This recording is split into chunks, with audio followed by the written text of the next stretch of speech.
हमारे पास minimum age for Rajya Sabha election. अभी हुआ क्या है, राज्यसभा की कमेटी थी, है ना, राज्यसभा की कमेटी थी और उस कमेटी ने कुछ अपनी सिफारिश रखी है। कमेटी का नाम भी है बट हमारे कोई काम का है नहीं।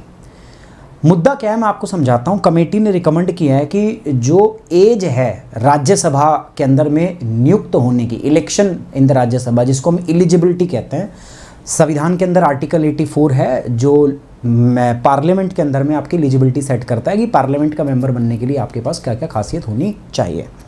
तो उसमें एक बात बताई जाती है एज की। तो एज कहा जाता है कि आपकी जो मिनिमम एज है ना, ठीक है, इट शुड बी, ठीक है, 30 फॉर राज्यसभा एंड आपकी कम से कम एज जो होनी चाहिए वो कितनी होनी चाहिए, 25 साल फॉर दी लोकसभा। यही है अभी फिलहाल, यही प्रोविज़न है। लेकिन ये भारत के अंदर में हमने राज्यसभा की एज को अधिक रखा है एज़ कम्पेयर टू लोकसभा, ठीक है। ऐसा क्यों होता है? हमारे जो डॉक्टर भीमराव अंबेडकर थे उन्होंने तो पता क्या कहा था, उन्होंने कहा था लोकसभा की 25 रखो, राज्यसभा की 35 रखो। क्यों भाई? उन्होंने कहा कि जो राज्यसभा होता है ना हमारा, वो एक रिवाइजिंग चैम्बर होता है। मतलब क्या कि पहले भी लोकसभा में जाता है, उसके बाद यूजुअली राज्यसभा में। तो मान लो लोकसभा ने कुछ गलती से कुछ पास भी कर दिया, तो राज्यसभा में मैच्योर लोग बैठेंगे, 35 साल से बड़े लोग होंगे, उनके पास एक्सपीरियंस ज़्यादा होगा, और अगर ऐसा लग रहा है कि इन्होंने भावनाओं में बह के कोई फैसला लिया है तो ये उसको रिवाइज कर सकते हैं, ठीक है, उसको रिव्यू करेंगे और फंक्शनिंग जो है हमारी वो बेहतर हो जाएगी, बेटर हो जाएगी। ऐसा भीमराव अंबेडकर जी ने सोचा था, ठीक है। और उन्होंने सजेस्ट किया था कि भाई नहीं भाई 35 साल किसकी होनी चाहिए राज्यसभा की, और लोकसभा के सदस्यों के लिए 25 साल की एज होना आवश्यक है। बट उसके बाद जो है कुछ लोग थे कॉन्स्टिट्यूएंट असेंबली के अंदर में, उन्होंने कहा कि नहीं यार ये गलत है, ठीक है, 35 साल की ज़रूरत नहीं है, भारत का एजुकेशन सिस्टम अब बढ़िया हो गया है, इंडिया अब आज़ाद हो गया है, भारत के यूथ पे हमें भरोसा करना चाहिए, ठीक है, यूथ की एस्पिरेशन जो है उन पे भरोसा करना चाहिए। और आज उन्होंने कहा कि 1950 के अंदर, क्योंकि आज भारत का यूथ समझदार है तो वो इस चीज़ को हैंडल कर सकता है, तो उन्होंने कहा कि नहीं भाई 35 साल नहीं, कम होनी चाहिए, ठीक है। इसीलिए, ठीक है, उन्होंने एक, मैं नाम भी बता देता हूँ उनका नाम क्या था, ठीक है, ये न्यूज़ आई हुई है, ठीक है, उनका नाम था दुर्गाबाई।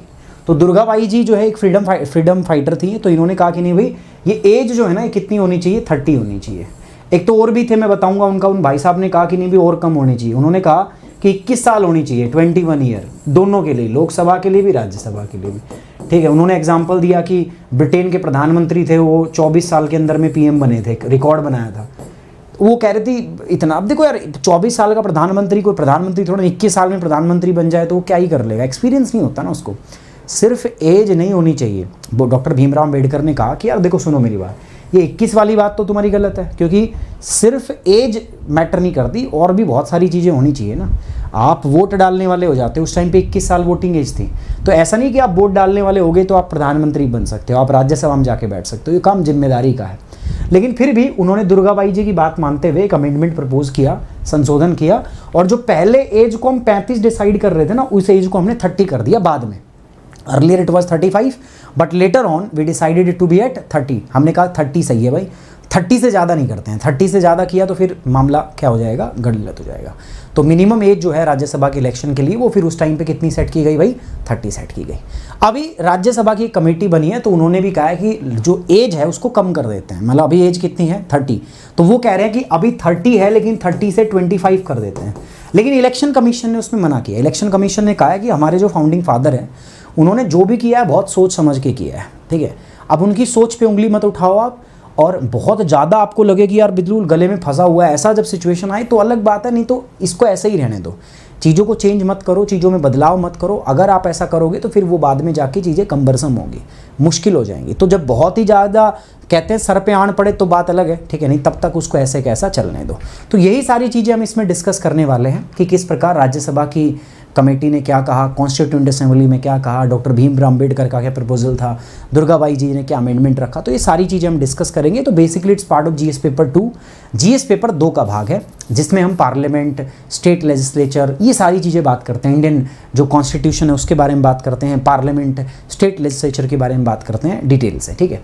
तो जैसा मैंने बताया अभी राज्यसभा की कमेटी थी, भाई साहब इसने प्रपोज किया कि जो मिनिमम एज है, समझ में आ रही बात, मिनिमम एज जो contest national and state election जो है, मैं राज्यसभा की ये इन्होंने पूरे स्टेट इलेक्शन की कह दी है कि जो इलेक्शन कंटेस्ट करना है, चाहे वो पार्लियामेंट का हो, ठीक है, चाहे वो आपका स्टेट असेंबलीज का हो, उन्होंने कहा 25 साल से रिड्यूस करो और आप 18 साल पे ले आओ। आप 18 साल में वोट डालने योग्य हो जाते हो। तो कह रहा जब आदमी वोट डालने योग्य हो जाता है ना, तो मान लो कि वो चुनाव के योग्य हो जाए। अब मिनिमम 25 साल किसमें है दोस्तों, ठीक है, इसमें है ना लोकसभा में और आपकी विधानसभा में है 25 साल, और विधान परिषद में और राज्यसभा में कितनी है 30। तो कह रहे हटाओ, ठीक है, 25 भी मत रखो, 18 ले आओ। जब आदमी वोट डालने योग्य हो जाए तो मतलब वो इलेक्शन के लिए भी रेडी हो जाता है, वो इलेक्शन लड़ लेना चाहिए उसको, ठीक है, ये इन्होंने कहा। इस रिपोर्ट का नाम क्या था, फ्राइडे को ये रिपोर्ट अभी राज्यसभा में रखी गई थी, इसका नाम था specific aspect of election process and their reform, ठीक है, कमेटी का रिपोर्ट का नाम था। इस कमेटी ने पता क्या कहा कि भारत की अगर मीडियन एज आप देखोगे, सबकी मिला के अगर एज देखे, जितने लोग हैं उनकी एज देखें, डिवाइड करें नंबर से, तो भारत की मीडियन एज आती है, मतलब एवरेज एज आती है 29 साल, 29 ईयर और 8 मंथ, मतलब ऑलमोस्ट 30 ईयर के आसपास। लेकिन अगर आप देखोगे कि पार्लियामेंट में कितने सदस्य हैं जो 30 साल के हैं, तो आप देखोगे केवल और केवल 2 सदस्य हैं, % MP हैं, ठीक है, जो आज करंटली इस एज ग्रुप में आते हैं, जो अंडर 30 हैं, 30 साल से कम है, 2.2%। बाकी सब क्या है, बाकी कह रहा है बहुत बड़े हैं, ठीक है, ओल्डर है, 55 साल से बड़े हैं। आधे से ज़्यादा लोग ऐसे हैं लोकसभा के अंदर जो बैठे हैं वो 55 साल से बड़े हैं। तो ये इन्होंने एक मतलब अपना रखा है कि भाई इस आधार पे, क्योंकि भारत की जो मीडियन एज है, ठीक है, इस रिपोर्ट में कहा गया है कि भारत की औसत आयु 19 वर्ष है, तो भाई इस हिसाब से 19 वर्ष 8 महीने, इस हिसाब से भाई लोकसभा में केवल 2.2% सांसद ही हैं जो 30 वर्ष से कम आयु के हैं। तो ऐसा नहीं होना चाहिए, ठीक है। भारत में ज़्यादातर जो लोकसभा के अंदर जो सदस्य हैं वो लगभग 55 वर्ष या उससे अधिक की उम्र के हैं। तो भैया इसीलिए कह रहा है कि यार ये तो फिर दिक्कत है, प्रॉब्लम है। मतलब भारत के अंदर में ज़्यादातर लोग, ठीक है, वो 55 के बाद आ रहे हैं, ठीक है, तो कहीं ना कहीं गड़बड़ है ना। तो इन्होंने कहा कि जो वर्तमान का जो हमारा सिस्टम है ना, जो क्राइटेरिया, ये आउटडेटेड है भाई, ये आउटडेटेड है, इसको हटाओ, ठीक है, चेंज करो इसके अंदर में, इससे फ़ायदे नहीं हो रहे हैं, हमें इससे नुकसान हो रहे हैं। तो उन्होंने बात की कि इसको भाई चेंज करो, इसको हटा दो, इसको बदल दो, नया कुछ लेके आओ, ये आउटडेटेड हो चुका है, ठीक है। उन्होंने फिर अमेरिका का कहा कि देखो यूएसए में देख लो तुम, यूएसए के अंदर में जो हाउस ऑफ रिप्रेजेंटेटिव होता है, ठीक है, उसके अंदर जो एज है वो 25 साल की हुई है। यूके, कनाडा, ऑस्ट्रेलिया में देखो तो वहाँ पे लोअर एज 18 साल है। इसीलिए यूके के अंदर में 21-24 साल के अंदर में एक प्रधानमंत्री बन गए थे जिनका नाम था पिट, नाम था, कुछ ऐसा ही नाम था। तो ये उनको कह रहे हैं कि देखो अमेरिका में भी कम है, ठीक है, यहाँ पे भी कम है, कनाडा में, यहाँ ठीक है, लेकिन यहाँ पे एजुकेशन भी भारत से अच्छी है ना अभी तक। भाई ठीक है, इंडिया में अभी लिटरेसी रेट काफ़ी अच्छा है, मानते हैं हम, बट स्टिल एजुकेशन जो है वो डेवलप्ड कंट्रीज़ में that is on a different level, है ना। तो इन्होंने ये कहा। अब इलेक्शन कमीशन कह रहा है कि ना भाई ऐसी कोई करने की ज़रूरत नहीं है, ठीक है। इलेक्शन कमीशन कह रहा है बिल्कुल भी ऐसा करने की आवश्यकता नहीं है। उसने अपनी इनपुट में कहा, ठीक है, इलेक्शन कमीशन ने कहा कि भैया ये मैटर हम ऑलरेडी पहले भी कंसिडर कर चुके हैं, ये मैटर ऑलरेडी, ठीक है, इलेक्शन कमीशन के पास पहले भी जा चुका है, ठीक है। पहले भी मुद्दा यही उठा था कि एक काम करो, जो इलेक्शन की एज है और वोटिंग एज है उसको बराबर कर दो, लेकिन इलेक्शन कमीशन ने उसको क्या किया था, पहले भी मना किया था। उन्होंने कहा कि बिल्कुल अनरियलिस्टिक है, इट इज़ टोटली अनरियलिस्टिक। आप ये सोचो कि एक 18 साल का आदमी, उसके अंदर वो एक्सपीरियंस, वो मैच्योरिटी होगी कि वो कानून बना सकता है भारत का, वो पार्लियामेंट में जाके डिबेट कर सकता है, तो ये सिर्फ पागलपन है, ठीक है। आप ऐसा उस 18 साल के बच्चे से आप उम्मीद नहीं कर सकते हो, तो बच्चा ही है ना अभी। तो यही बात कह के जो है चुनाव आयोग ने ना, चुनाव निकाय ने कहा कि पहले भी ये बात हम संसद में रख चुके हैं, ठीक है, कि जो चुनाव है भाई उसके अंदर में जो चुनाव लड़ने की जो न्यूनतम आयु है वो सही है, ठीक है, फिट है। आप जो बोल रहे हो कि चुनाव न्यूनतम आयु और चुनाव में वोट डालने की आयु दोनों सेम होनी चाहिए 18, तो वो बेकार है, क्योंकि 18 साल के बच्चे से आप कुछ ज़्यादा उम्मीद कर नहीं पाओगे, ठीक है। इन्होंने ये भी कहा कि देखो ये तो संविधान में भी बात है, ठीक है, और उन्होंने खुद भी कहा कि देखो पार्लियामेंट को जब तक ऐसा ना लगे कि बहुत कंपेलिंग रीज़न है, बहुत बाध्यकारी रीज़न है, पार्लियामेंट को लग रहा है कि ये तो करना ही पड़ेगा, देयर इज कंपेलिंग रीज़न, बाध्यकारी रीज़न, तो कह रहा तब तक आप इस एज को ना छेड़ें, तब तक आप इसको ऐसे ही रहना दें, it should be remain same, ठीक है, आप इसको मत चेंज कीजिएगा, ठीक है, नहीं तो फिर बाद में कोई मज़ा आएगा नहीं, क्योंकि आप जो सोच रहे हो वो आउटपुट आएगी नहीं, क्योंकि 18 साल के बच्चे से आप क्या ही उम्मीद करोगे। अब दोस्तों, क्या ये मुद्दा पहले नहीं उठा था? क्या ये मुद्दा जब हमारा संविधान बनाया जा रहा था तब नहीं उठा था? जी हाँ, तब भी उठा था।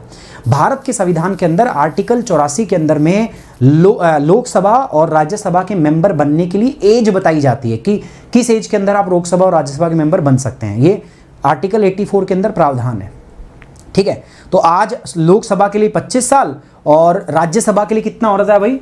लोकसभा के लिए बताया मैंने 25 और राज्यसभा के लिए कितना है 30। तो इनिशियली डॉक्टर अंबेडकर ने क्या कहा था, इसके लिए 25 रखो, इसके लिए 35 रखो। उन्होंने कहा कि 10 साल बड़ा रखो, ठीक है, राज्यसभा में, क्योंकि राज्यसभा जो अपर हाउस है मेच्योर होना चाहिए ज़्यादा, it is a revising house, ठीक है। जो लोकसभा पास करता है उसको रिविजिट करता है, दोबारा देखता है, ठीक है भाई। लोकसभा में जोशीले आदमी है, सरकारी आदमी, मतलब उन्होंने हो सकता है कुछ भावुक होकर फैसला ले लिया हो, बट राज्यसभा का जो है कम से कम बड़े लोग होने इसमें ज़रूरी होते हैं। तो उन्होंने तो 30 साल की जगह 35 साल कहा था, ठीक है, 25 इसमें और 35 किसमें, राज्यसभा में, ठीक है, ये उन्होंने कहा था दोस्तों, समझ में आ रही बात। उसके बाद उन्होंने कहा था कि ठीक है अभी के लिए यही रखते हैं, आगे पार्लियामेंट को अगर मान लो कुछ लगता है तो पार्लियामेंट अपने हिसाब से देख लेगी, भाई इसको बदलाव करना है तो भविष्य के अंदर पार्लियामेंट अपने हिसाब से कुछ न्यूनतम चीज़ें इसके अंदर ऐड करके चीज़ें बदल सकती है, कोई प्रॉब्लम नहीं है। अंबेडकर जी ने कहा था, उस समय जो वोटिंग एज थी ना, वो एलिजिबिलिटी थी उस टाइम पे 21 साल थी, ठीक है, एलिजिबिलिटी क्राइटेरिया। उन्होंने कहा कि यार ना, ठीक है, वो ठीक नहीं है कि सिर्फ आप एक वोटर हो, इसी आधार पे आप चुनाव लड़ने के योग्य हो जाओ, तो ये इनफ नहीं है पार्लियामेंट की सेवा करने के लिए ना, ये इनफ नहीं है। पहले 21 साल तक था, 1988 तक वोटिंग एज जो है दोस्तों वो कितनी रही है आपका, 21 वर्ष ही रही है। तो उन्होंने कहा कि यार मात्र आपकी मतदान करने योग्य हो गए हो, यही आपकी पात्रता डिसाइड कर दे, यही कह दे कि आप ठीक है एलिजिबल हो, आपकी पात्रता हो जाती है पार्लियामेंट में चुनाव लड़ने की। नहीं तो ये बात पूरी तरह से गलत है, ठीक है ही नहीं, तो इसके ऊपर ध्यान भी देना चाहिए। It was held that upper house consisted of elders. उन्होंने कहा कि अपर हाउस जो है ना राज्यसभा, उसमें बड़े, उसको बोलते हैं हाउस ऑफ एल्डर। क्यों बोलते हैं हाउस ऑफ एल्डर, बड़े लोग बैठते हैं उसमें, ठीक है। ये हाइयर एज के लोग होने चाहिए, because it's a revising chamber. Lok Sabha ने जो पास किया वो राज्यसभा में जाता है, तो वो एक चेक रहना चाहिए उसके पास में, ठीक है। तो वो एक कंपलसरी चीज़ है। तो ये उन्होंने कहा, ठीक है, कि मान लो कोई भी जल्दबाजी में मान लो हेस्टी लेजिस्लेशन होता है, ठीक है, तो उसके ऊपर में फिर जल्दबाजी के ऊपर ये रोक लगा सकते हैं ना, चेक कर सकते हैं उसको। तो वो एक अच्छी चीज़ है जो यहाँ पे बताई गई। इन्होंने कहा कि यार ऐसा होना चाहिए, ठीक है।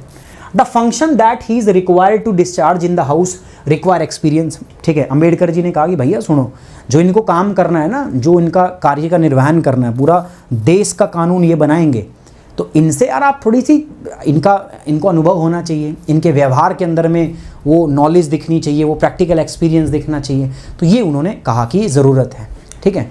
जो ये मिनिमम एज है फॉर लोकसभा, तो उसको एक्सेप्ट कर लिया गया 25 साल। बाकी 35 साल जो इन्होंने कहा कॉन्स्टिट्यूएंट असेंबली के अंदर में, ठीक है, लोकसभा के लिए। राज्यसभा के लिए इन्होंने 35 जो है वो कहा कि 35 साल जो है it was too high for the Rajya Sabha, ठीक है। और इसीलिए 35 साल को नहीं माना गया, बाद में इस 35 को घटा के 30 कर दिया। 25 लोकसभा के लिए सेम रही, लेकिन 35 राज्यसभा की नहीं मानी गई। क्यों? क्योंकि उस टाइम पे जी दुर्गाबाई ने एक अमेंडमेंट रखा। उन्होंने कहा कि यार देखो, एक फ्रीडम फाइटर थी, फेमिनिस्ट भी थी, सोशल वर्कर थी। इन्होंने कहा कि यार देखो बहुत ज़्यादा है यार, ये 35 साल का तुम बहुत बड़ा लफड़ा कर रहे हो, 30 साल रखो, बढ़िया है, मस्त है।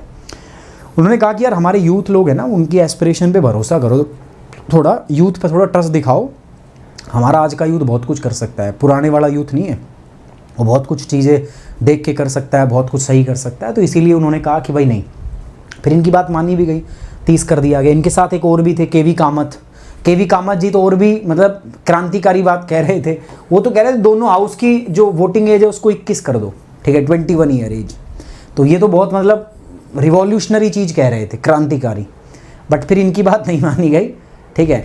दुर्गाबाई जी की बात के ऊपर में ना फिर जो है एक अमेंडमेंट लेके आए और आर्टिकल 84 के अंदर में वो लिमिट सेट कर दी गई, ठीक है। आर्टिकल 84 जो है उसके अंदर क्राइटेरिया सेट किया गया कि भैया लोकसभा के लिए 25 और राज्यसभा के लिए 30, ठीक है। ये जो दुर्गाबाई जी थी, इनके अमेंडमेंट के बाद में, इनके संशोधन के बाद खुद डॉक्टर भीमराव अंबेडकर जी ने संविधान सभा के अंदर, कॉन्स्टिट्यूएंट असेंबली के अंदर में 19 मई 1949 को एक प्रस्ताव जो है यहाँ पे पारित कराया, ठीक है। आज क्या क्या प्रोविज़न है? सेम प्रोविज़न है। आर्टिकल 84 जो है ये पार्लियामेंट के बारे में बताता है। पार्लियामेंट का मतलब क्या हुआ दोस्तों? पार्लियामेंट का मतलब हुआ राज्यसभा, ठीक है। लोकसभा तो राज्यसभा के लिए 30 है, यहाँ पर 25 है, यही प्रोविज़न है। आर्टिकल 174 किसके लिए बताता है दोस्तों? स्टेट असेंबली, स्टेट लेजिस्लेचर के लिए बताता है। इसमें दो है, विधानसभा और विधान परिषद। विधानसभा के लिए 25 है, विधान परिषद के लिए वही 30 है, सेम बात है, ठीक है। एलिजिबिलिटी और भी है कि भारत का नागरिक होना चाहिए, ठीक है। पहली बात ये है, a person should be to be qualified for the membership of Rajya Sabha should possess the following qualifications. कुछ क्वालिफिकेशन होनी चाहिए। पहला, सिटीजन होना चाहिए भारत का, 30 साल से एज का होना चाहिए, ठीक है। उसके पास ऐसी, और अगर मान लो पार्लियामेंट कोई क्वालिफिकेशन बनाता है तो वो भी इसके पास होनी चाहिए। So these are the 3 qualification which a candidate must have to become a member of the Rajya Sabha.